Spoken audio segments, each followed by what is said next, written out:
Hey everyone, welcome back to our SAP ABAP mastery series. तो आज से हम लोग अबैप प्रोग्रामिंग की दुनिया में घुसने का प्रयास करेंगे और इसके हर एक पोर्शन को एकदम डिटेल में और क्लियरली समझेंगे कि कैसे हम लोग प्रोग्राम लिखते हैं और day to day real life scenario को कैसे हम लोग अचीव कर सकते हैं। ठीक है, तो क्योंकि एक हम अबैप जो है हमारा एक प्रोग्रामिंग लैंग्वेज है, तो हम लोग कहीं तो कोड लिखते होंगे। तो हम लोग क्या करते हैं, जो कोड लिखते हैं वो हम लोग बेसिकली लिखते हैं अबैप एडिटर में, जिसका ट्रांजैक्शन कोड होता है SE38। हम लोग SE38 के अंदर सारा प्रोग्रामिंग कोड लिखते हैं लोकली लेवल पे। ज़रा देखते हैं, यहाँ आके मैं गया SE38 में। यहाँ देखिए, ये अबैप एडिटर का इनिशियल स्किल है, जहाँ से हम लोग कोई भी प्रोग्राम का नेम देते हैं और जिस टाइप ऑफ प्रोग्राम हमें क्रिएट करना होता है वो प्रोग्राम हम लोग क्रिएट करते हैं। परफेक्ट है। अब ये आता है कि अबैप एडिटर क्या है। तो अबैप एडिटर बेसिकली एक मेन टूल होता है वर्कबेंच का, जहाँ पे हम लोग अपने सारे प्रोग्राम्स लिखते हैं। कोई भी कस्टमाइज प्रोग्राम हम लोग पहले ही डिस्कस कर सकते हुए हैं कि या तो जेड से लिखेंगे या फिर वाई से लिखेंगे। कोई भी प्रोग्राम या हम लोग या फिर जेड या वाई से ही स्टार्ट करते हैं। उसके अलावा एक और इम्पॉर्टेंट टॉपिक है हमारे प्रोग्राम को समझने से पहले जानना कि स्टेटमेंट क्या है। तो इस एसएपी के अंदर जितने भी हम लोग कोड लिखेंगे वो एक स्टेटमेंट के फॉर्म में होगा। स्टेटमेंट अगर नॉर्मली आप इंग्लिश लैंग्वेज के नज़रिए से देखिए तो स्टेटमेंट एक ऐसा सीक्वेंस ऑफ वर्ड्स है जिसके जो एक पीरियड से एंड होता है, यानी कि एक फुल स्टॉप से एंड हो रहा होता है। मैं दिखाता हूँ, कोई भी आप स्टेटमेंट देखिएगा तो वो एक लास्ट में फुल स्टॉप से एंड होगा। तो वैसे ही आप एसएपी के अंदर कोई भी प्रोग्राम लिखते हैं। फॉर एग्जांपल मैं एक प्रोग्राम यहाँ खोलता हूँ, ये देखिए मैंने डिस्प्ले मोड पे सपोज एक प्रोग्राम खोला। तो कोई भी यहाँ स्टेटमेंट आप देखेंगे, इस स्टेटमेंट की शुरुआत यहाँ टाइप से हुई है और यहाँ पे एंड हुई है। तो ये एक पीरियड से एंड हुआ है या फिर फुल स्टॉप से एंड हुआ है। यहाँ डेटा को देखिए, हर एक चीज़ जो भी हम लोग स्टेटमेंट लिखते हैं अपने प्रोग्राम के अंदर, वो क्या होता है, एक फुल स्टॉप या फिर पॉइंट से एंड होता है। परफेक्ट है। तो यहाँ से हम लोग क्या करते हैं, अपना पहला प्रोग्राम लिखते हैं और उसको समझने का कोशिश करते हैं।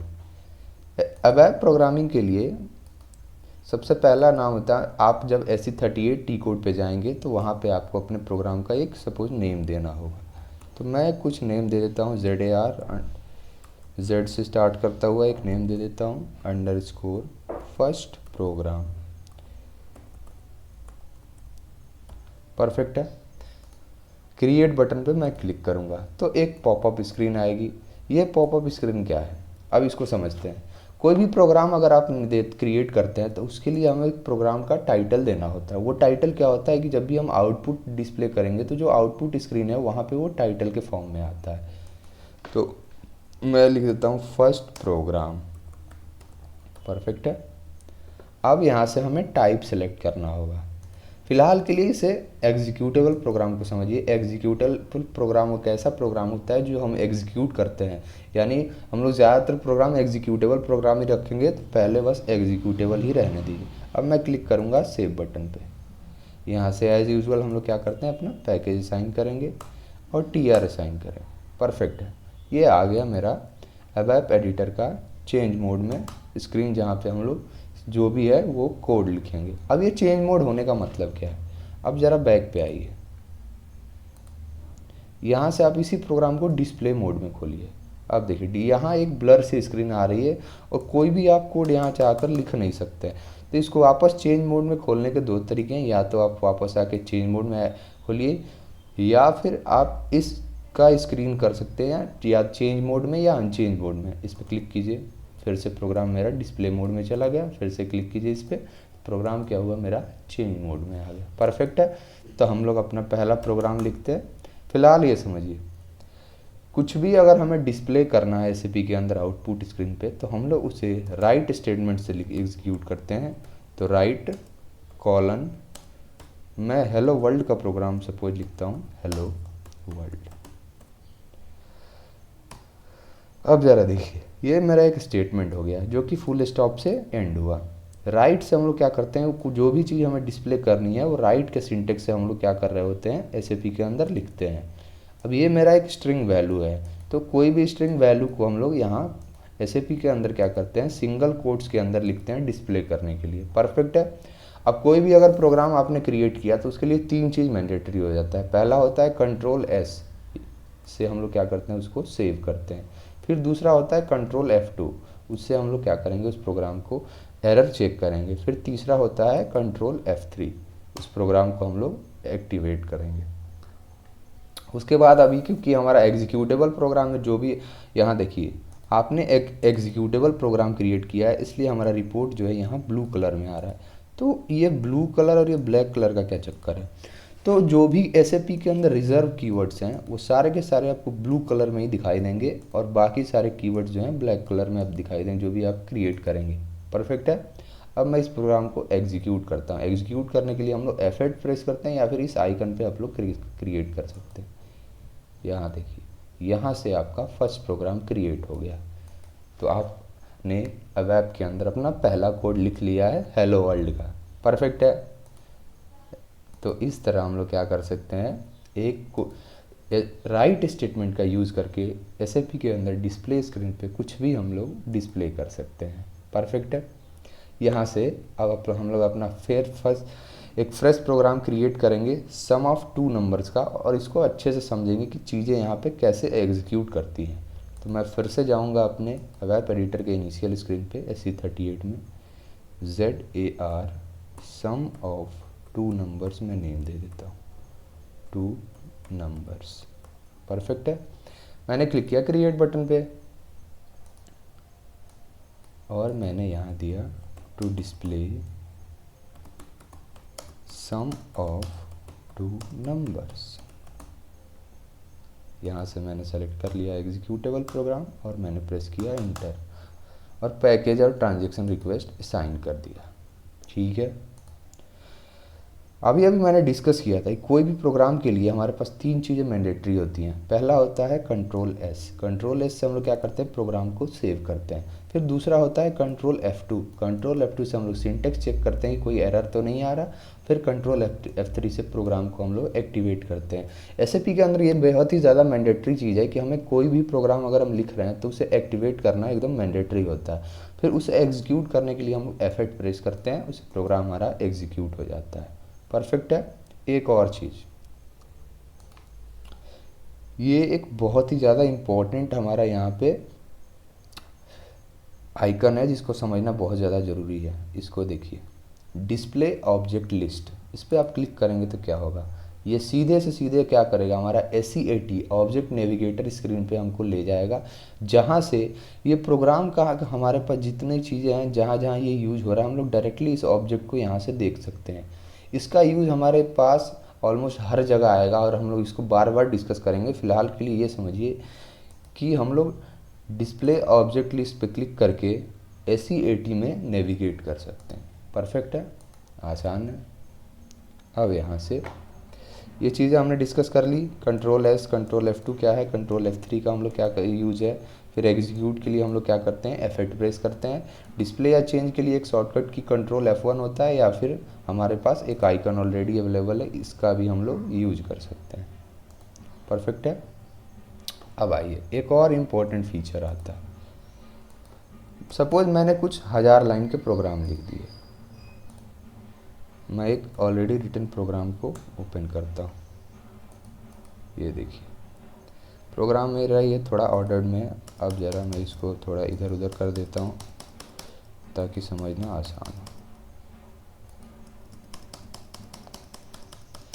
सपोज मैंने एक बहुत ही बड़ा प्रोग्राम लिख दिया। अब क्योंकि उस प्रोग्राम पढ़ते समय वो प्रोग्राम हमारा ऑर्डर्ड में अगर ना हो, एक पर्टिकुलर अच्छे फॉर्मेट में ना हो, तो उससे क्या होगा, हमारे लिए बहुत ही ज़्यादा प्रॉब्लम खड़ी हो जाएगी या फिर समझने वाले के लिए।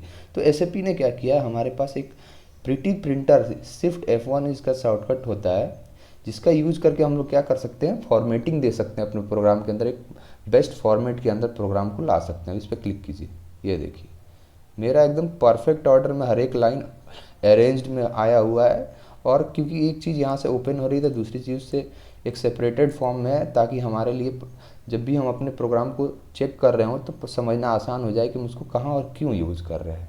इसके अलावा एक और चीज़ है, आप इसको यूटिलिटीज़ में जाके सेटिंग्स पे क्लिक करेंगे और यहाँ से भी अपने प्रिटी प्रिंटर के लिए सेटिंग दे सकते हैं। अब यहाँ देखिए हमारे पास जो SAP के अंदर रिजर्व कीवर्ड्स हैं उसको क्या कर रहा है, प्रिटी प्रिंटर अपर केस में दे रहा है, पर उसके अलावा जितने कीवर्ड्स हैं उसको नॉन जो रिजर्व कीवर्ड्स हैं उसको लोअर केस में दे रहा है। अगर वहीं मैं यहाँ लोअर केस सेलेक्ट कर लूँ, अब मैं ओके करूँगा, अब देखिए अब मैं प्रिटी प्रिंटर पर क्लिक करता हूँ तो यहाँ क्या हुआ, रिजर्व कीवर्ड स्मॉल हो गए और बाकी कीवर्ड्स लार्ज हो गए। क्योंकि ये रीडेबिलिटी के लिए ज़्यादा अच्छा नहीं होता, इसीलिए हम लोग ये प्रीफर करते हैं कि जो रिजर्व कीवर्ड्स हैं वो लार्ज साइज में बने रहें। तो हम लोग फिर से अपने सीट सेटिंग में जाके इसको अपर केस कर देते हैं, परफेक्ट है। यहाँ से यह इसका सिग्निफिकेंस हमने समझ लिया। एसएपी के अंदर प्रिटी प्रिंटर का हम लोग बार बार यूज़ करेंगे और लगातार यूज़ करेंगे, ठीक है। अब अगला टॉपिक आता है कमेंट्स का। ये कमेंट्स क्या होते हैं?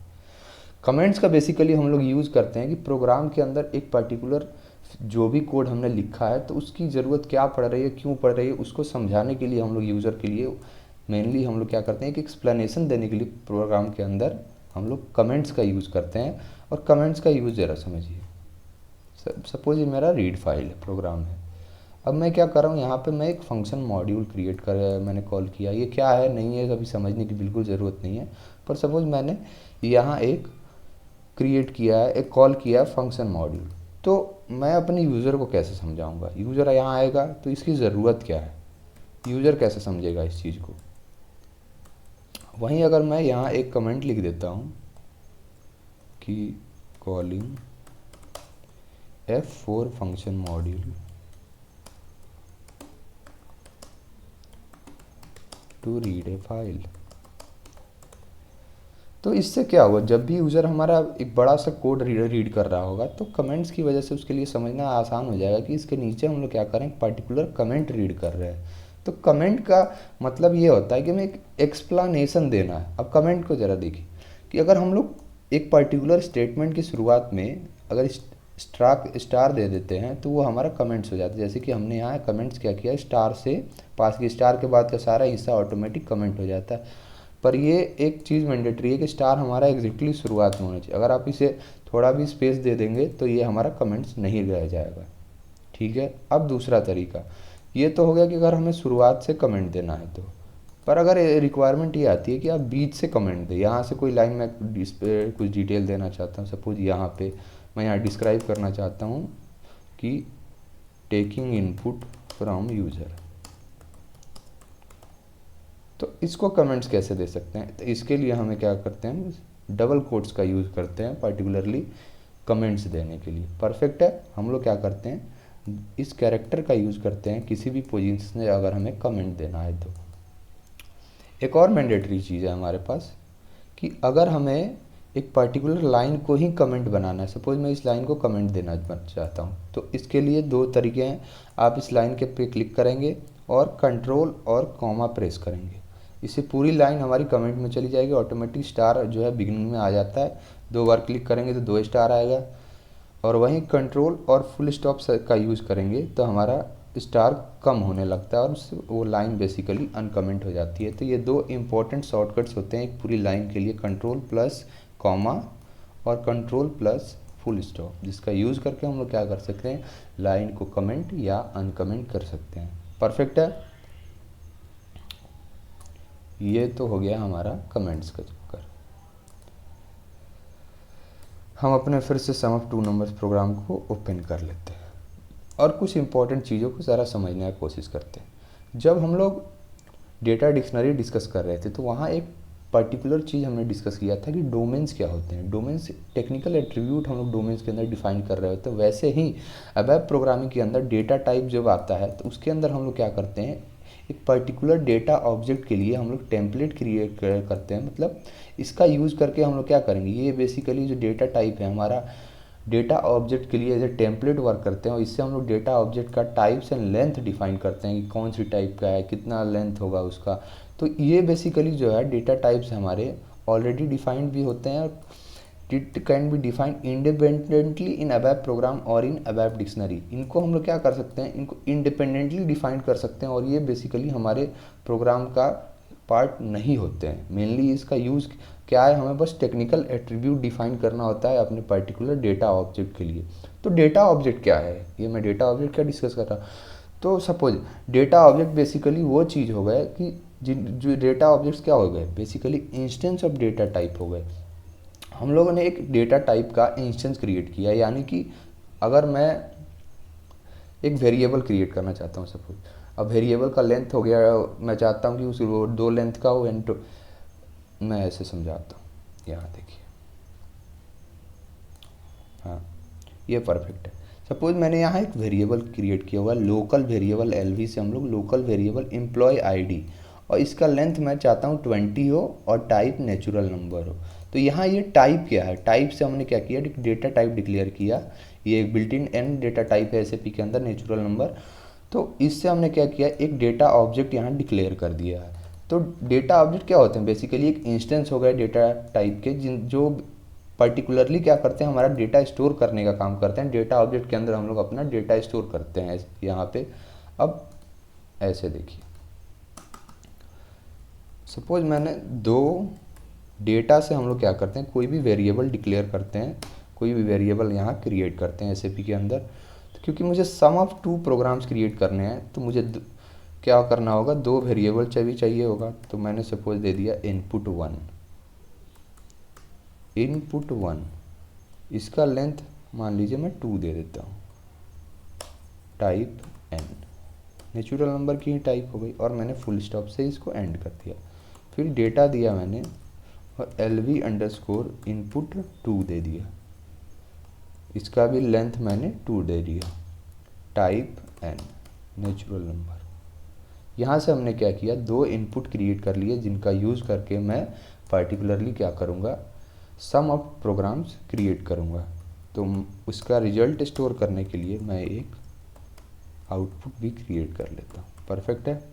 इसका भी सपोज लेंथ मैं 3 दे देता हूँ, क्योंकि सम तो अगर 2 लेंथ का आया तो सम बड़ा भी हो सकता है, तो 3 दे देते हैं। परफेक्ट है। मैं प्रोग्राम को एक्टिवेट कर लेता हूँ। तो ये क्या होगा, बेसिकली हमारे डेटा ऑब्जेक्ट हो गए। मैंने 3 डेटा ऑब्जेक्ट यहाँ क्रिएट कर लिया, जिनका टाइप मैंने नेचुरल नंबर दिया है और लेंथ 2 दिया है। तो डेटा टाइप्स क्या हो गए, हमें बेसिकली टेक्निकल एट्रीब्यूट्स और यानी कि टाइप्स एंड लेंथ डिफाइन करने के लिए एसएपी के अंदर फीचर अवेलेबल है। ठीक है। अब 3 तरह के हमारे पास डेटा टाइप होते हैं एसएपी के अंदर, इसको ज़रा समझने की कोशिश कीजिए। पहला हो गया एलिमेंट्री डेटा टाइप। तो एलिमेंट्री डेटा टाइप क्या है, elementary data type basically predefined data type होते हैं, और ये बिल्ट इन नहीं होते, मतलब ये बिल्ट इन हमारे पास अवेलेबल हैं और इनको हम लोग अपने से क्रिएट नहीं करते हैं कई सारे डेटा टाइप का मिक्स करके। ये particularly single data type as a exist करते हैं। एलिमेंट्री डेटा टाइप भी हमारे पास 2 तरह के होते हैं इन बिल्ट पे, जैसे कैरेक्टर हो गए, न्यूमेरिक हो गए, इंटीजर हो गए, packed number, floating, date, time, hexadecimal. ये बहुत सारी चीज़ें हम लोग हमारे पास ऑलरेडी एसएपी की तरफ से अवेलेबल है, जिसका हम लोग कई बार यूज़ करेंगे प्रैक्टिकल जब भी हम कर रहे होंगे। उसके अलावा दूसरा होता है variable length data type, string. Characters का बेसिकली स्ट्रिंग जो होता है कॉम्बिनेशन ऑफ कैरेक्टर होता है, जिसका लेंथ प्री डिफाइंड नहीं होता है, वो कितना भी लेंथ का हो सकता है, चाहे वो 1 लेंथ हो या मिलियंस ऑफ लेंथ हो। स्ट्रिंग जो है इसीलिए वेरिएबल लेंथ हो गया, वैसे ही हमारे पास एक्स स्ट्रिंग हो गया। फिर दूसरा हमारे पास डेटा टाइप आता है कॉम्प्लेक्स डेटा टाइप। तो आपने सुना होगा कि हम लोग एक स्ट्रक्चर क्रिएट करते हैं एसएपी के अंदर, स्ट्रक्चर क्रिएट करेंगे, फिर उसके लिए इंटरनल टेबल क्रिएट करेंगे। तो जो भी स्ट्रक्चर हम लोग क्रिएट करते हैं, ये क्या हो गया, यूज़र डिफाइंड डेटा टाइप हो गया हमारे पास। तो इसको हम लोग क्या बोलते हैं, कॉम्प्लेक्स डेटा टाइप बोलते हैं। स्ट्रक्चर अगर मैं सिंपल डिस्कस करूं तो अगर AC11 में हम लोग जब जाते हैं ग्लोबल स्ट्रक्चर और टेबल टाइप वगैरह क्लियर करने के लिए, यहाँ हम लोग डेटा टाइप के अंदर देखिए, इसको डिस्प्ले मोड पे मैं खोलता हूँ। मैंने यहाँ क्या किया था, एक टेबल टाइप क्रिएट किया हुआ है, उसके अंदर एक पर्टिकुलर स्ट्रक्चर क्रिएट किया हुआ। तो ये क्या हो गया, हमारे पास ग्लोबल स्ट्रक्चर हो गया, जो हम लोग यहाँ अबैप डिक्शनरी से क्रिएट कर सकते हैं। वैसे ही कॉम्प्लेक्स डेटा टाइप क्या होते हैं, बेसिकली जो डेटा टाइप हम लोग प्रोग्राम के अंदर क्रिएट कर रहे होते हैं उन्हें हम लोग कॉम्प्लेक्स डेटा टाइप कहते हैं। ठीक है। अब तीसरा आता है रेफरेंस डेटा टाइप। तो ये रेफरेंस डेटा टाइप क्या है, सिंपल समझ सकते कि जब भी हम लोग एक क्लास का के लिए ऑब्जेक्ट क्रिएट करते हैं तो हम लोग टाइप ref2 का सिंटेक्स यूज करते हैं। आप जाकर हमारे ऑब्जेक्ट ओरिएंटेड प्रोग्रामिंग की प्लेलिस्ट में देख सकते हैं कि हम लोग टाइप ref2 नाम का सिंटेक्स यूज कर रहे होते हैं। तो उसके लिए हम लोग क्या, उस पर्टिकुलर डेटा टाइप को क्या कहते हैं, रेफरेंस डेटा टाइप। परफेक्ट है। अब हम लोग आते हैं टाइप्स ऑफ डेटा ऑब्जेक्ट। हमने डिस्कस किया डेटा ऑब्जेक्ट क्या हो गया, डेटा ऑब्जेक्ट वो हो गया कि हमारा डेटा टाइप का एक इंस्टेंस हो गया जो पर्टिकुलरली क्या करेगा, हमारा डेटा स्टोर करेगा। तो वैसे ही डेटा ऑब्जेक्ट क्या हो गए, हमारे 2 तरह के होते हैं, एक होता है लिटरल और दूसरा होता है नेम डेटा ऑब्जेक्ट। तो लिटरल ऐसे समझिए कि एक अननेम डेटा ऑब्जेक्ट है, जो कि अननेम डेटा ऑब्जेक्ट है जिसकी वैल्यू कुछ भी हो सकती है, सपोज मतलब कोई फिक्स वैल्यू नहीं, कोई भी एक अननेम डेटा ऑब्जेक्ट समझ लीजिए कि मैंने कुछ नाम यहाँ दे दिया। इनकी वैल्यू जो है पूरी की पूरी, इनका जो मतलब है पूरा का पूरा इनके वैल्यू पे डिफाइंड होता है। They are fully defined by their value. और ये न्यूमेरिक भी हो सकते हैं और कैरेक्टर भी हो सकते हैं, किसी भी तरह के लिटरल हम लोग क्रिएट करते हैं। फिर दूसरा हमारा डेटा ऑब्जेक्ट आता है, यहाँ से हमारा इंपॉर्टेंट पोर्शन शुरू होता है कि नेम्ड डेटा ऑब्जेक्ट्स। तो नेम डेटा ऑब्जेक्ट के क्या होते हैं? तो basically data object that have a name are called as name data object. For example यहाँ देखिए, मैंने अभी अभी एक डेटा ऑब्जेक्ट क्रिएट किया जिसका एक मैंने पर्टिकुलर नेम दिया है। इस क्योंकि मैंने एक पर्टिकुलर नेम दिया है ताकि यूज़र भी इसे समझ पाए। मैंने क्या किया है यहाँ पे, सपोज मैं एक यहाँ दे देता हूँ कमेंट ताकि समझना आसान हो जाए, creating input and output variable. Perfect है। तो यहाँ हमने क्या किया, एक नेम्ड डेटा ऑब्जेक्ट क्रिएट किया जिसका मैंने 2 लेंथ दिया और एक टाइप नेचुरल नंबर दिया। तो इनको हम जो भी डेटा ऑब्जेक्ट इनके पास कुछ नेम होते हैं उन्हें हम लोग क्या बोलते हैं, नेम डेटा ऑब्जेक्ट बोलते हैं। और ये बेसिकली एसएपी के अंदर 3 तरह के होते हैं, वेरिएबल, कांस्टेंट और टेक्स्ट सिंबल। अब ये क्या है, इनको हम अच्छे से समझेंगे।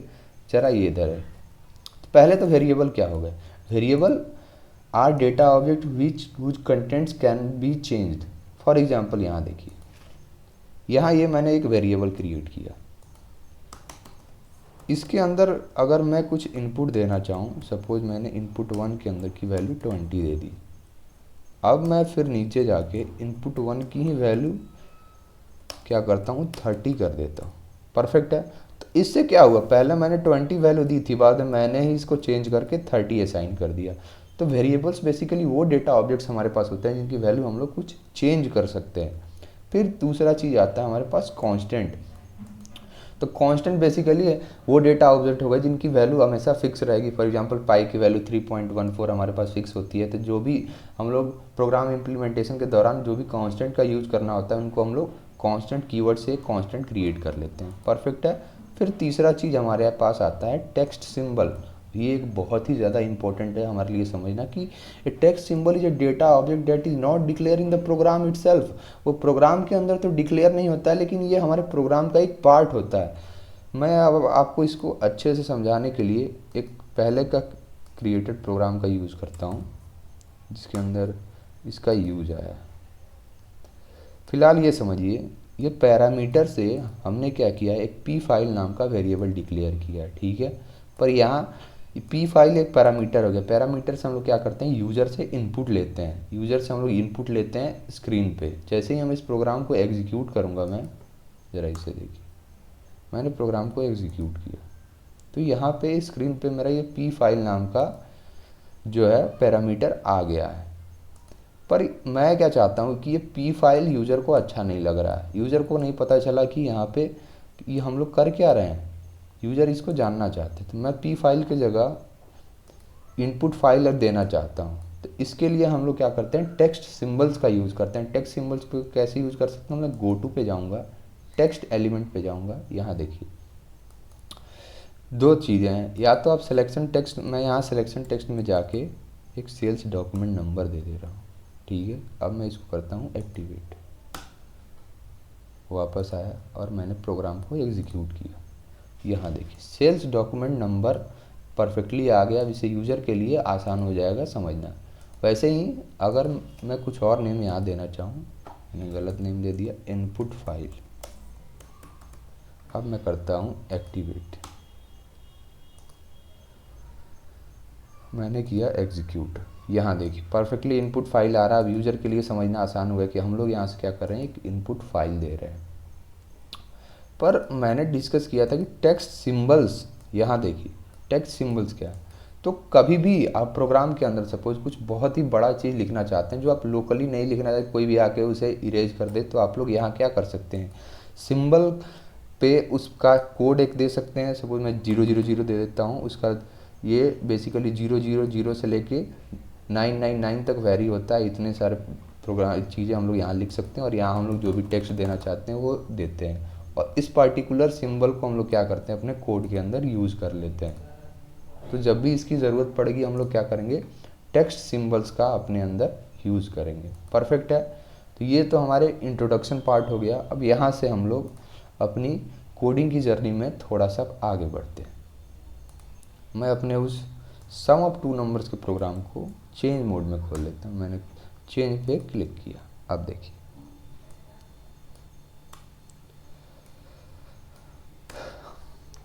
यहाँ तो मैंने क्या किया, इनपुट और आउटपुट वेरिएबल क्रिएट कर लिया। अब मैं चाहता हूँ इनके अंदर कुछ वैल्यू दूँ, तो मैं यहाँ एक entering values in input and output variable. Perfect है।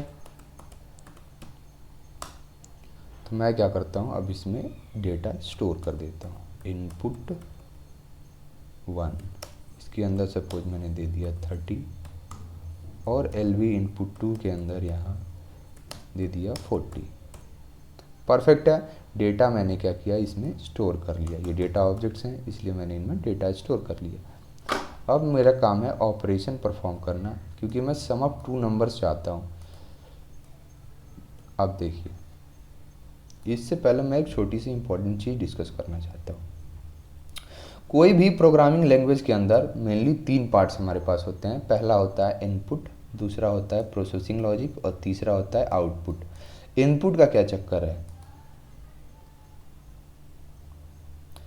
किसी भी प्रोग्रामिंग लैंग्वेज के अंदर आपने क्या किया, एक वेरिएबल डिफाइन किया, उसके बाद हमें पहला चीज़ देना होता है इनपुट। हम लोग जो भी इनपुट देंगे उससे हम लोग क्या करते हैं, वो हमारा पहला पोर्शन हो जाता है। इसे का यूज़ करके हम लोग क्या करते हैं, किसी भी प्रोग्रामिंग लैंग्वेज के अंदर इनपुट देते हैं। फिर दूसरा चीज़ होता है प्रोसेसिंग लॉजिक। हम लोग यहाँ क्या करना चाहते हैं, सम करना चाहते हैं, 2 नंबर्स का सम करना चाहते हैं। तो सम क्या हो गया, हमारा प्रोसेसिंग लॉजिक हो गया।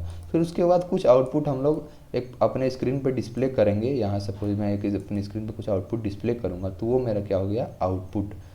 तो मैं यहाँ आऊँगा और अपना प्रोसेसिंग लॉजिक दे दूँगा, प्रोसेसिंग लॉजिक।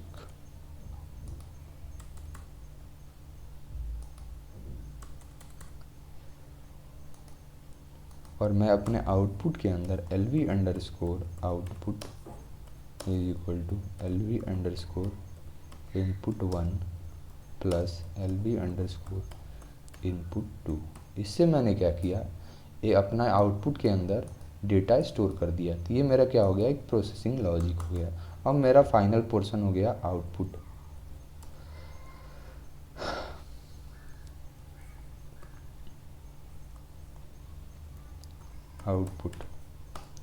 आउटपुट के लिए हम लोग क्या करते हैं, मैंने अभी भी डिस्कस किया था कि हम लोग राइट स्टेटमेंट का यूज़ करके मेनली आउटपुट लिखते हैं। तो मैं लिखूँगा राइट के बाद मैं दूंगा एक सेमी कॉलन, सॉरी एक कॉलन दूंगा। उसके बाद सपोज मैं कुछ डिस्प्ले करना चाहता हूँ, the sum of given numbers, तो मैं एक टेक्स्ट दे देता हूँ।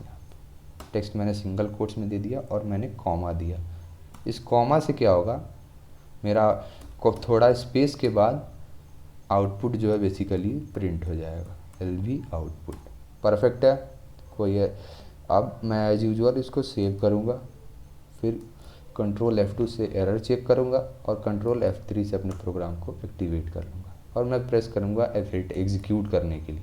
यहाँ देखिए the sum of given numbers क्या आया, 070, क्योंकि मैंने लेंथ इसका 3 दिया हुआ है। तो अब मैं सपोज चाहता हूँ कि मेरा आउटपुट जो आ रहा है वो उसी लाइन में ना आके एक अलग लाइन में आए। तो उसके लिए हम लोग क्या करते हैं, यहाँ पे फॉरवर्ड स्लैश का यूज़ करते हैं। अब फिर से प्रोग्राम को आप एक्टिवेट कीजिए और एग्जीक्यूट कीजिए। ये देखिए मेरा जो है आउटपुट ऑटोमेटिक एक दूसरे लाइन में आ गया। तो ये तो हो गया मेरा सम ऑफ टू नंबर्स का प्रोग्राम। परफेक्ट है। राइट स्टेटमेंट का यूज़ करके हम लोग क्या करते हैं, डिस्प्ले करते हैं डेटा ऑन स्क्रीन, जिसका सिंटेक्स भी अब हम लोगों ने अच्छे से समझ लिया। परफेक्ट है। अब सपोज मेरे पास रिक्वायरमेंट आता है कि मुझे 3 नंबर्स का इनपुट लेना है, 3 नंबर्स का सम प्रिंट करना है। तो मैं यहीं पे क्या कर सकता हूँ, LV इनपुट 3, इसका लेंथ भी मैंने 2 दे दिया, टाइप N, और इसके अंदर भी कुछ वैल्यू दे देते हैं, input 3 is equal to 50 plus LV underscore input 3। अब मैं इसको फिर से कर देता हूँ एक्टिवेट और एग्जीक्यूट पे मैं क्लिक करूँगा, परफेक्टली मेरा सम आ गया। तो इस तरह से आप लोग क्या कर सकते हैं, कोई भी एक प्रोग्राम का सम लिख सकते हैं। मेनली ये चीज़ हमारे लिए ज़्यादा समझना ज़रूरी है कि हमारे पास 3 चीज़ें प्रोग्रामिंग लैंग्वेज के लिए होगी। पहला इनपुट होगा, दूसरा प्रोसेसिंग लॉजिक होगा और तीसरा आउटपुट होगा। परफेक्ट है। अब हम अपने अगले टॉपिक की तरफ बढ़ते हैं। अगला टॉपिक है मेरा चेन ऑपरेटर। अब ये चेन ऑपरेटर क्या है? चेन ऑपरेटर बेसिकली मेरा कॉलन से शुरू होता है। यहाँ आइए, सपोज मैं यहाँ कॉलन नहीं देता हूँ, मैं सिर्फ राइट रहने देता हूँ। जैसे ही मैंने राइट रहने दिया तो यहाँ देखिए, जो दूसरे लाइन पे मैं चीज़ें डिस्प्ले करना चाहता हूँ वहाँ क्या हुआ, यहाँ आए देखिए, पहले मैं सिर्फ LV आउटपुट प्रिंट करता हूँ और मैंने किया एग्जीक्यूट, मेरा 120 आ गया। अब मैं चाहता हूँ कि इसी राइट स्टेटमेंट का यूज़ करके इसमें कुछ और डिस्प्ले करूँ, जैसे मैंने अभी टेक्स्ट डिस्प्ले किया था। तो the sum of given numbers is equal to, इस बार मेरे साथ दिक्कत क्या आ रहा है, ऑटोमेटिक कभी भी आप देखेंगे कि किसी कोड पे अगर रेड लाइन आ रहा है तो मतलब कुछ ना कुछ परफेक्ट एरर है ही। तो इसके लिए हम लोग क्या करेंगे, मल्टीपल अगर हम लोग लाइंस को एग्जीक्यूट करना चाहते हैं तो उसके लिए हम लोग क्या करते हैं, चेन ऑपरेटर का यूज़ करते हैं। चेन ऑपरेटर का हम लोग बार बार हर एक कई जगह बार बार यूज़ करते हुए दिखाई देंगे। जैसे यहाँ हम लोग देखिए डेटा के अंदर भी हम लोग चेन ऑपरेटर का यूज़ कर रहे हैं। इसके सपोज मैं यहाँ एक और वेरिएबल क्रिएट करना चाहता था, तो LV इनपुट नाम दे देता हूँ फिलहाल टाइप n।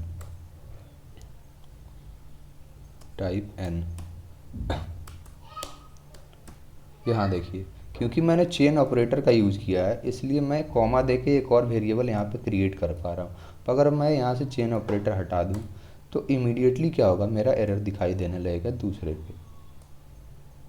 अगर आप चेन ऑपरेटर का यूज़ नहीं कर पा रहे हैं तो उसके अंदर एक ही स्टेटमेंट आप लोग एग्जीक्यूट कर पाएंगे। परफेक्ट है। तो ये तो हो गया हमारा चेन ऑपरेटर, जिसका हम लोग यूज़ करके क्या कर सकते हैं, combine the statement, multiple statement को कंबाइन कर सकते हैं। फॉर एग्जाम्पल मैंने यहाँ कॉमा दे के मल्टीपल राइट स्टेटमेंट का यूज़ कर लिया। परफेक्ट है। यहाँ देखिए राइट, ये तो हो गया एक स्टेटमेंट सीक्वेंस। अगर आप 3 बार राइट लिख लें या फिर, पर कोड की रीयूजिबिलिटी को, कोड को अच्छे से दिखाने के लिए हम लोग क्या कर लेंगे, राइट के बाद यहाँ से अगर मैं चेन ऑपरेटर का यूज़ कर लूँ तो var 1, var 2, var 3 ईजिली दे के हम लोग राइट कर सकते हैं। ठीक है। अब हमारे पास अगला टॉपिक आता है कंडीशनल स्टेटमेंट्स, यानी ऐसे स्टेटमेंट जो कि कंडीशनली एग्जीक्यूट करते हैं। फॉर एग्जांपल अगर मैं कुछ इनपुट दे रहा हूँ सपोज 5, तो मैं चाहता हूँ कि अगर मेरा इनपुट 5 हो तभी उसके अंदर का स्टेटमेंट एग्जीक्यूट करे। तो ऐसी चीज़ों के लिए हम लोग क्या करते हैं, कंडीशनल स्टेटमेंट्स का यूज़ करते हैं। कंडीशनल स्टेटमेंट बेसिकली हमारे पास क्या होते हैं, allows us to execute a block of code if a certain condition is met. एक पर्टिकुलर कंडीशन अगर हमारा फुलफिल होगा तो उसी समय मैं क्या करूँगा, उस कंडीशनल स्टेटमेंट को एग्जीक्यूट कर पाऊँगा। और SAP के अंदर बेसिकली मेरे पास 2 तरह के कंडीशनल स्टेटमेंट्स हैं। पहला हो गया इफ़ स्टेटमेंट और दूसरा हो गया केस स्टेटमेंट। परफेक्ट है। इफ़ स्टेटमेंट को ज़रा समझने की कोशिश कीजिए। अगर मेरे पास सपोज कोई एक इनपुट कंडीशन यहाँ मैंने दे दिया, इफ़ का सिंटेक्स ये होता है कि मैं इफ़ दूँ, फिर यहाँ पे एक कंडीशन दूँ, फिर उसके नीचे मेरा क्या होगा, जो भी स्टेटमेंट मैं एग्जीक्यूट करना चाहता हूँ वो होगा, और फिर एंड इफ होगा। परफेक्ट है। फिर दूसरे तरीके से हम लोग करते हैं कि मैं या तो ये देना चाहता हूँ अगर ये कंडीशन या तो चले, अगर ये ना हो तो दूसरा कंडीशन चले, तो एल्स का हम लोग यूज़ करते हैं। या फिर अगर मैं मल्टीपल इफ़ कंडीशन ये का यूज़ करना चाहता हूँ तो मैं इफ़ एल्स वगैरह का यूज़ करता हूँ। इसका हम लोग पर्टिकुलरली एग्जीक्यूट करके देखेंगे और तभी जाके ये ज़्यादा अच्छे से क्लियर होगा। परफेक्ट है। मैं सपोज अपने प्रोग्राम पे आता हूँ, ये तो हो गया मेरा। अगर मेरे पास ऐसा समझिए इनपुट 1 की वैल्यू 30 है, तभी मैं चाहता हूँ कि मेरा स्क्रीन पे क्या हो, प्रोग्राम डिस्प्ले हो। तो मैंने क्या किया, एक यहाँ इफ़ लिखा, if LV underscore input 1 is equal to 30। मैंने इस स्टेटमेंट को एंड किया और यहाँ इसके नीचे आकर एंड इफ लिखा। मैं प्रीटी प्रिंटर पर क्लिक करता हूँ, देखिए राइट स्टेटमेंट ऑटोमेटिक थोड़ा स्पेस के साथ आगे बढ़ गया क्योंकि वो इस इफ़ के अंदर है। परफेक्ट है। अब ज़रा इसको मैं एग्जीक्यूट करता हूँ। परफेक्ट है, मेरा राइट स्टेटमेंट चल रहा है। अब मैं सपोज इसकी वैल्यू थोड़ा चेंज कर दूँ। अब मैं इसको एक्टिवेट करता हूँ और एग्जीक्यूट पे क्लिक करता हूँ। इनपुट 1 की वैल्यू मैंने चेंज कर दी है तो मेरा प्रोग्राम क्या हो रहा है, राइट स्टेटमेंट एग्जीक्यूट ही नहीं कर रहा है और इस वजह से मैं देख रहा हूँ कि F8 प्रेस करने के बाद भी मेरे पास कोई डेटा मिल नहीं रहा है। तो सपोज अगर इनपुट 1 की वैल्यू नहीं है, कुछ और है, तो मैं कुछ और डिस्प्ले कर दूंगा। एक टेक्स्ट यहाँ डिस्प्ले कर देना चाहता हूँ, राइट रॉन्ग इनपुट 1। परफेक्ट है। मैंने किया इसको एक्टिवेट और मैंने किया इसको एग्जीक्यूट। यहाँ देखिए रॉन्ग इनपुट 1 आ रहा है क्योंकि मेरी इनपुट 1 की वैल्यू ये 30 पे चेक कर रहा है और मैंने इनपुट 1 की वैल्यू 40 दे रखी है। तो यहाँ से एक और चीज़ हमारे लिए समझना ज़रूरी है। फिलहाल हम लोग थोड़ा सा डिबगर का यूज़ समझ लेते हैं। यहाँ आइए, मैंने लगाया इफ एक डिबगर, यहाँ मैंने क्लिक किया। डिबगर आप लोग यहाँ से एग्जीक्यूट कर सकते हैं। सेट या डिलीट ब्रेक पॉइंट को ही हम लोग सेट करते हैं, इसे डिबगर मेरा हिट हो। एक्सटर्नल डिबगर के लिए हम लोग कंट्रोल शिफ्ट F9 प्रेस करेंगे या फिर इंटरनल डिबगर यूज़ करना हो तो कंट्रोल शिफ्ट F12 यूज़ कर सकते हैं। मैंने किया एग्जीक्यूट बटन पे क्लिक। यहाँ देखिए डिबगर मेरा हिट हुआ। लाइन पे के लिए हम लोग एक एक स्टेप मेरा डिबग हो, इसके लिए हम लोग F5 प्रेस करते हैं। तो मैं F5 प्रेस करूँगा। F5 पे देखिए मैंने कंडीशन इनपुट 1 की वैल्यू 40 दी है और कंडीशन पे 30 दिया है। तो जैसे ही मैं F5 प्रेस करूँगा ये इमीडिएटली एल्स के अंदर चला गया, एक ही में। ये इसके अंदर नहीं गया क्योंकि मेरा ये कंडीशन क्या हुआ, फुलफिल नहीं हुआ। अब मैं F5 प्रेस किया, F8 करता हूँ और देखिए यहाँ इनपुट आ गया मेरे पास। तो इस तरह से हम लोग मेनली डिबगर का यूज़ करके अपने चीज़ों को और अच्छे से चेक कर पाएंगे। जैसे जैसे हम लोग वेब प्रोग्रामिंग के अंदर आगे बढ़ेंगे चीज़ें और भी ज़्यादा हमारे लिए क्लियर होती चली जाएंगी। परफेक्ट है। तो मैंने क्या किया, ऐसे एक पर्टिकुलर इनपुट प्रोग्राम को एक इफ़ कंडीशन का यूज़ कर लिया। अब अगला टॉपिक आता है मेरे पास। अगला टॉपिक क्या है? अगला टॉपिक हमें डिस्कस करना है कि मल्टीपल इफ़ कंडीशंस क्या होते हैं। तो इसको ज़रा समझने की कोशिश की। पहले तो मैंने 30 इनपुट दिया था, तो उसके लिए यूज़र ने क्या किया, एक एल्स ब्लॉक पे चला गया। अब सपोज मैं चाहता हूँ कि 40 के लिए भी मैं एक कंडीशनल स्टेटमेंट यहाँ दे दूँ। तो मैं क्या लिखूँगा, else if LV input is equal to 40। Normal programming के अंदर ये चीज़ें भी होती हैं, पर वेब के अंदर भी हमारे लिए समझना ये ज़्यादा ज़रूरी है। फिर मैंने इसको कर दिया राइट। यहाँ मैं सेम चीज़ को कॉपी पेस्ट कर देता हूँ।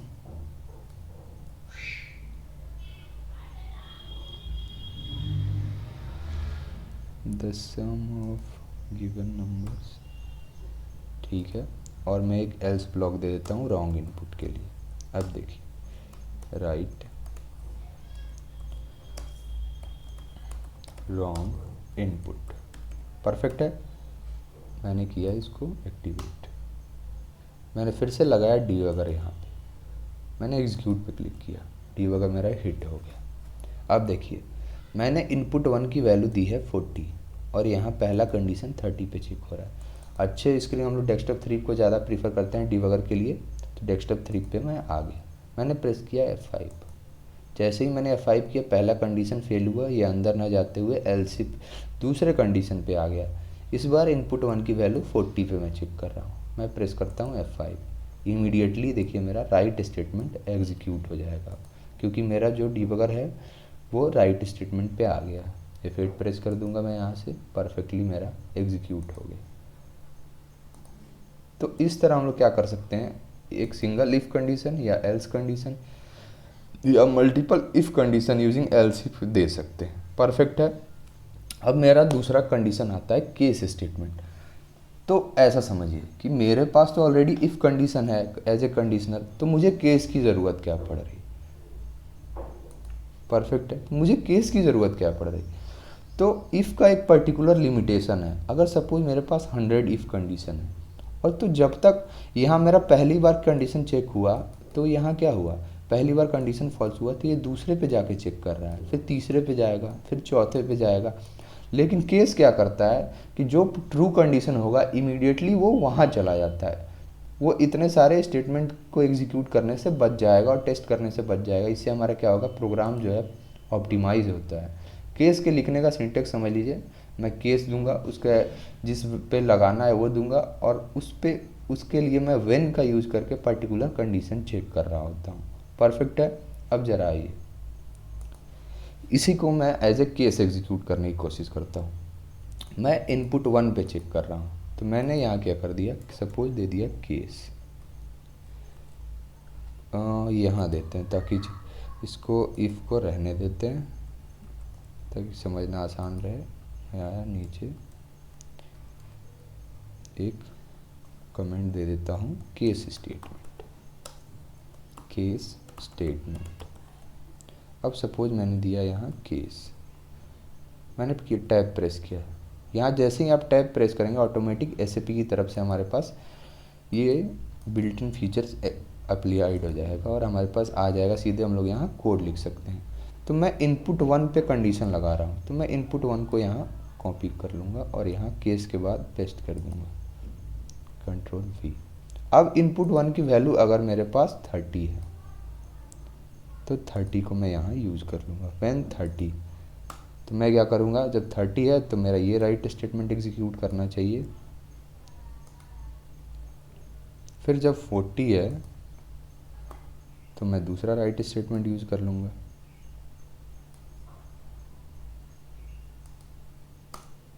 और जब कुछ नहीं है यानी कि अदर्स है तो मेरा सीधे राइट स्टेटमेंट एग्जीक्यूट कर दिया। सपोज मैं क्या करता हूँ, यहाँ इस इफ़ को कमेंट कर देता हूँ। अब मैंने प्रोग्राम किया एक्टिवेट। केस को समझने के लिए मैं केस पे लगाता हूँ डिबगर और मैं प्रोग्राम को करता हूँ एग्जीक्यूट। अब देखिए, जैसे ही मैं F5 प्रेस करूँगा देखिए क्या होगा, इमीडिएटली मेरा केस कहाँ आ गया, व्हेन 30 पे वो चेक भी नहीं हुआ, 40 पे आया क्योंकि ये मेरा कंडीशन ट्रू है और सीधे अंदर चला गया। मैं सपोज कुछ गलत डेटा देता हूँ, यहाँ 40 के बजाय 50 दे दिया। अब देखिए मैंने किया इसको एक्टिवेट, डिबगर लगा दिया अपने केस पे और एग्जीक्यूट किया। इस बार देखिए जैसे ही मैंने F5 बटन प्रेस किया इमीडिएटली मेरा अदर्स में चला गया। इसने इन सारे कंडीशन को चेक करने के लिए टाइम वेस्ट नहीं किया था। इससे कोड मेरा क्या हो जाएगा, बड़े साइज़ का जब मेरा प्रोग्राम होगा तो कोड क्या होगा, मेरा ऑप्टिमाइज हो जाएगा। तो इन चीज़ों के लिए हम क्या करते हैं, केस का यूज़ करते हैं। तो डिफरेंस हमारे पास इफ़ और केस में ये आ जाता है कि इफ़ जो कर क्या है, if we have multiple if condition it check all the condition until we get a true condition, whereas case directly goes to the true condition. Case मेरा क्या करेगा, सीधे सीधे ट्रू कंडीशन पे लेके चला जाएगा, लेकिन इफ़ जो है मेरा उस सारे कंडीशन को एक एक करके चेक करेगा। तो केस क्या हो जाता है, परफॉर्मेंस इफेक्टिव हो जाता है। तो ये एक इंटरव्यू पर्सपेक्टिव से भी आपके लिए सवाल हो गया, कोई भी मज़े लेने के लिए पूछ सकता है। ठीक है, अब अगला टॉपिक आता है मेरे पास लूप। तो ये लूप का क्या चक्कर है, ऐसे समझिए, मेरे पास अगर कंडीशनल स्टेटमेंट है तो लूप की क्या ज़रूरत है। तो लूप बेसिकली क्या होता है, मेरा एक रीयूजेबल लूप जो है एक पर्टिकुलर ग्रुप ऑफ स्टेटमेंट को मल्टीपल टाइम्स एग्जीक्यूट करने के काम आता है। मतलब एक स्टेटमेंट, फॉर एग्जांपल मैं राइट हेलो वर्ल्ड लिखना चाहता हूँ और उसको मैं 100 बार लिखना चाहता हूँ, ऐसे समझिए। मैं एक और प्रोग्राम क्रिएट कर लेता हूँ लूप के नाम से। मैंने क्लिक किया create button. To understand the concept of, title दे देता हूँ loop in SAP ABAP। Executable program, मैंने इंटर प्रेस किया। यहाँ देखिए सपोज मैं राइट स्टेटमेंट का यूज़ करना चाहता हूँ, राइट हेलो वर्ल्ड, या फिर हाँ फिलहाल यही रहने दीजिए हेलो वर्ल्ड। मैं इसको 10 बार लिखना चाहता हूँ या सपोज मैं इसको 5 बार ही लिखना चाहता हूँ। तो मेरे पास क्या हो गया, मैंने 5 बार राइट स्टेटमेंट का यूज़ करके हेलो वर्ल्ड लिख दिया। एक सेकेंड लाइन बदल देते हैं, ताकि लाइन बदलने के लिए हम लोग फॉरवर्ड स्लैश यूज़ करते हैं एज यूजुअल। इस स्लैश का बेसिकली यूज़ कर रहे होते हैं, तो मैं इसको एग्जीक्यूट कर देता हूँ। आप देखिए परफेक्ट है, मेरा हेलो वर्ल्ड 5 बार प्रिंट हो गया। तो इतना सारा कोड हमें क्या करना, लिखना पड़ गया। अब वैसे ही अगर मेरे पास कुछ बहुत ही लार्ज डेटा आया तो मुझे उतनी बार कोड लिखनी पड़ेगी। तो एसएपी ने क्या किया, हमारे पास लूप स्टेटमेंट बना दिए, जिसका यूज़ करके हम लोग क्या कर सकते हैं, एक पर्टिकुलर स्टेटमेंट को हम लोग कई बार एग्जीक्यूट कर सकते हैं। तो एसएपी के अंदर हमारे पास 3 तरह के मेनली लूप होते हैं, डू लूप, वाइल लूप और लूप एट इंटरनल टेबल। ये मेरा मेनली बहुत ही ज़्यादा इम्पोर्टेंट लूप हो जाता है, जिसका यूज़ हम लोग रियल लाइफ सिनेरियो में ऑलमोस्ट हर एक सिचुएशन में बहुत ही कई बार ज़्यादा करते हैं। उसको हम लोग करेंगे जब प्रैक्टिकली देखेंगे। फिलहाल हम लोग अपने डू लूप के बारे में डिस्कस करते हैं। तो डू लूप क्या होता है, तो डू लूप बेसिकली मेरा एक अनकंडीशनल लूप है, और जो भी डू लूप की हम लोग शुरुआत डू से करेंगे उसको एंड डू से हमें एंड भी करना होता है। क्योंकि ये एक अनकंडीशनल लूप है, तो हमें पहले ये डिफाइन करना पड़ता है कि हम लोग कितनी बार इस लूप को एग्जीक्यूट करना चाहते हैं। तो सपोज मैंने यहाँ क्या किया, डू 10 टाइम्स, मैंने लिखा डू 10 टाइम्स, 10 बार मैं चाहता हूँ कि मेरा राइट स्टेटमेंट एग्जीक्यूट हो। तो इसको मैंने इंड डू से कंप्लीट कर दिया। तो ये 5 लगातार 10 बार प्रिंट हो जाएगा, इसलिए मैं क्या करता हूँ, इसको यहाँ पे एक ही बार रहने देता। मैंने प्रोग्राम को किया एक्टिवेट और किया एग्जीक्यूट। एक सेकंड, यहाँ मैं लाइन बदलने के लिए ऑपरेटर दे दूँगा, और मैंने किया एग्जीक्यूट। अब देखिए मेरा हेलो वर्ल्ड 10 टाइम्स प्रिंट हो गया, और हमें क्या करना पड़ा, एक पर्टिकुलर एक ही लाइन का कोड लिखना पड़ा। एक ही बार मैंने हेलो वर्ल्ड लिखा, लेकिन इस लूप का यूज़ करके क्या हुआ, 10 टाइम्स मैंने इस प्रोग्राम को एग्जीक्यूट कर दिया। तो ये हो गया मेरा डू लूप, जो कि हो गया एक अनकंडीशनल लूप। तो कंडीशनल लूप भी कुछ होता होगा, यस। तो कंडीशनल लूप जो हमारा होता है वो होता है वाइल लूप। बेसिकली यहाँ आइए, ये देखिए वाइल लूप क्या होता है, मेरा एक कंडीशनल लूप हो गया। इसके लिए हमें क्या करना है, एक कंडीशन देना होगा जो कि बार बार मैच हो, क्योंकि मुझे इसको 10 बार एग्जीक्यूट करना है। तो यहाँ देखिए मैंने एक वेरिएबल क्रिएट किया, data local variable count type n, मैंने इसकी कुछ वैल्यू दे दी, lv count is equal to 1। Suppose मैंने इसकी वैल्यू 1 दे दी, और मैं चाहता हूँ कि मेरा जो लूप है वो 10 टाइम एग्जीक्यूट करे यूजिंग वाइल। तो मैं लिखूँगा while lv count less than equal to 10। कब तक, 10 टाइम्स चलाना है मुझे। तो जब तक उसकी वैल्यू 10 टाइम्स ना चले तब तक मैं ये वाइल लूप चलाना चाहता हूँ। तो मैं एक दे दूँगा कंडीशन वाइल। यहाँ मैं क्या करूँगा, अपना राइट स्टेटमेंट लिख दूँगा, right hello world, hello world, perfect है। और अब देखिए मेरा एलवी काउंट का वैल्यू तो 1 है। तो क्योंकि जब भी मैं वाइल के अंदर आऊँगा पहले ये चेक करेगा क्या 1 की वैल्यू 10 से छोटी या उसके इक्वल है, हाँ है, तो राइट को एग्जीक्यूट करेगा और वापस आ जाएगा। तो मुझे इस 1 की वैल्यू को एक बार आगे भी बढ़ाना पड़ेगा, क्योंकि मैं तभी मेरा एक कंडीशन ज़्यादा अच्छे से, तभी मेरा कंडीशन क्लियर हो पाएगा। तो एलवी काउंट की वैल्यू मैंने दे दिया +1। अब देखिए मैं इस प्रोग्राम को करता हूँ एक्टिवेट, मैंने इस पर लगाया डिबगर और मैंने किया एग्जीक्यूट। डेस्कटॉप 3 पे आ जाइए, एलवी काउंट पे मैंने डबल क्लिक किया, उसकी वैल्यू 1 है जो कि मैंने यहाँ दी है। मैं प्रेस करता हूँ F5। अब देखिए राइट स्टेटमेंट एग्जीक्यूट हुआ, नीचे आया और एलवी काउंट की वैल्यू यहाँ 2 हो गई। फिर से वाइल क्या करेगा, कंडीशन चेक करेगा, फिर नीचे आएगा, उसकी वैल्यू 3 हो जाएगी। ऐसे ही इसकी वैल्यू 4 होगी, 5 होगी, 6 होगी, फिर 7 होगी, फिर 8 होगी, फिर 9 होगी और फाइनली 10 हो जाएगी। 10 तक मेरा प्रोग्राम एग्जीक्यूट करेगा। अब वैल्यू जैसे ही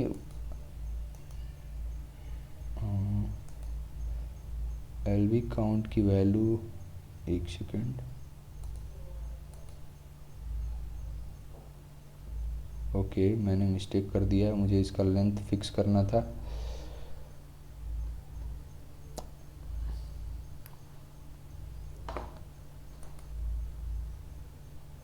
अब ये मेरा एक इन्फिनाइट लूप में चला गया है जब तक एग्जीक्यूट करेगा। पर्टिकुलरली मैं एक दूसरे प्रोग्राम में चलता हूँ तब तक NSE38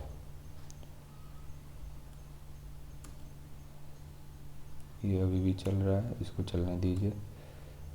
मैं एक दूसरे प्रोग्राम में चलता हूँ, मेरे ZAR_ वाइल लूप का नेम दे देता हूँ, वाइल लूप। मैंने क्लिक किया क्रिएट बटन पे, वाइल लूप ही टाइटल दे देते हैं। इसको मैंने दिया एग्जीक्यूटेबल प्रोग्राम। डेटा एक पर्टिकुलर मैं क्या करता हूँ, फाइल क्रिएट कर लेता हूँ, लोकल एलो काउंट, इसका लेंथ मैंने दे दिया 2। अब ये 2 से ज़्यादा बड़ा नहीं हो पाएगा, 2। एक सेकेंड,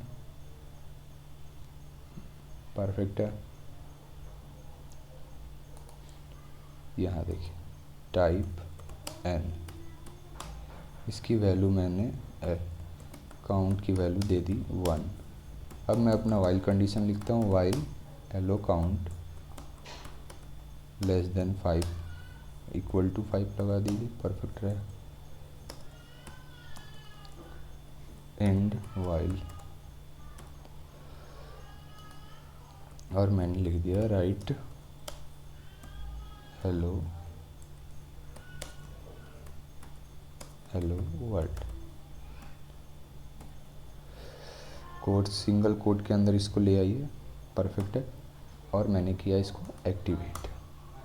अब देखिए फिर से मैं लगाता हूँ डीबगर और इसको एग्जीक्यूट करता हूँ। इस बार ज़रा आइए डेस्कटॉप 3 पे, एलो काउंट की वैल्यू पे देखते हैं, उसकी वैल्यू 1 ही है।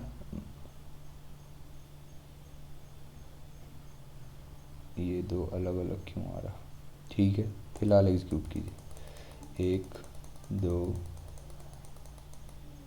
ओह एक और मिस्टेक हो गया यहाँ, मुझे वैल्यू एग्जीक्यूट करना था। मैं बैकस्लैश डीबगर को मुझे कैंसिल करना है।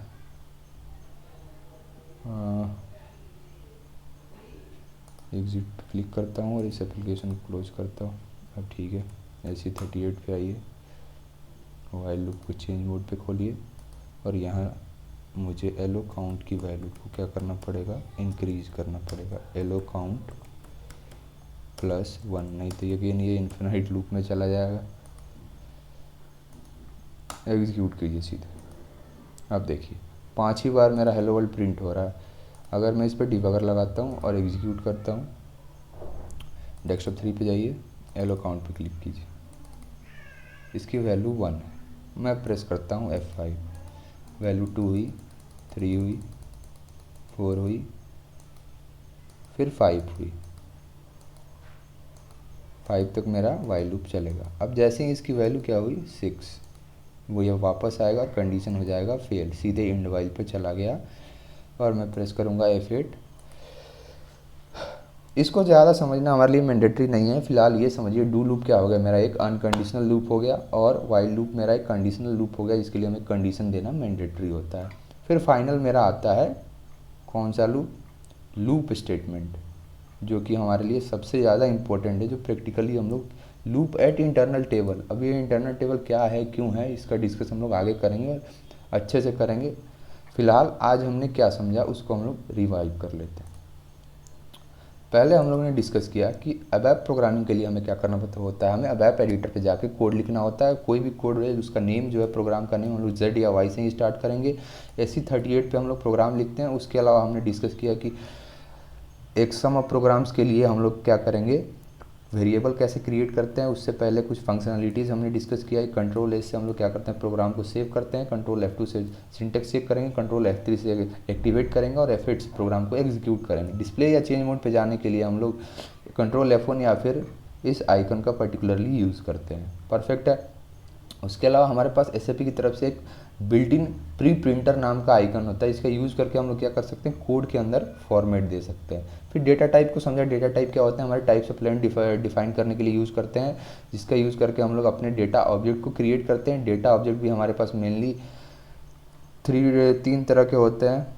हाँ, नहीं, दो तरह के होते हैं, एक हो गए लिटरल से, एक हो गए अननेम्ड डेटा हो गए। लिटरल्स बेसिकली अननेम्ड होते हैं, ये दो तरह, ये भी दो टाइप्स के होते हैं, न्यूमेरिक और करेक्टर।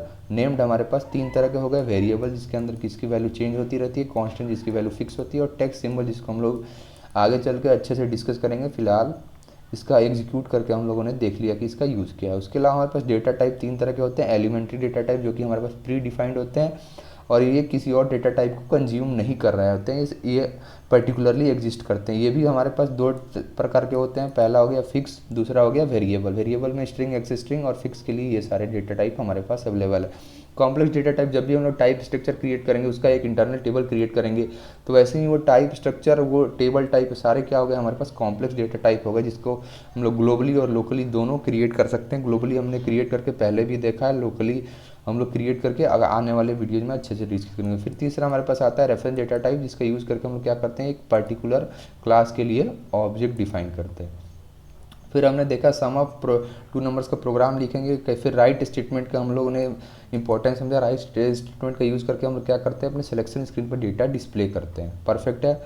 उसके अलावा मैंने क्या देखा, चेन ऑपरेटर्स, ये मेरा कॉलन चेन ऑपरेटर होता है, इसका यूज़ करके हम लोग मल्टीपल स्टेटमेंट को क्या कर सकते हैं, कंबाइन कर सकते हैं। फिर हमने डिस्कस किया कंडीशनल स्टेटमेंट। कंडीशनल स्टेटमेंट भी दो होते हैं, इफ़ और केस। इफ़ के लिए और केस में डिफरेंस ये है कि इफ़ मेरा क्या करता है, हर एक कंडीशन को चेक करता है, पर केस मेरा सिर्फ ट्रू कंडीशन पर इमीडिएटली चला जाता है, इसीलिए हमारे पास परफॉर्मेंस ऑप्टिमिस्टिक होता है। फिर मैं लूप पे डिस्कस करने गया। लूप भी हमारे पास एसएपी के अंदर तीन तरह के होते हैं। लूप क्या करते हैं, मल्टीपल स्टेटमेंट को एक साथ एग्जीक्यूट करना अलाउ करते हैं। ये भी हमारे पास थ्री टाइप्स के होते हैं। डू लूप होता है, डू लूप अनकंडीशनल लूप होता है, वाइल लूप कंडीशनल लूप होता है, और फिर लूप एट इंटरनल टेबल, इसको आगे चल के हम लोग अच्छे से डिस्कस करेंगे। तो यहाँ से हमारे एसएपी वेब की प्रोग्रामिंग की जर्नी स्टार्ट होती है। फिर मिलते हैं अगले वीडियो में, तब तक के लिए धन्यवाद।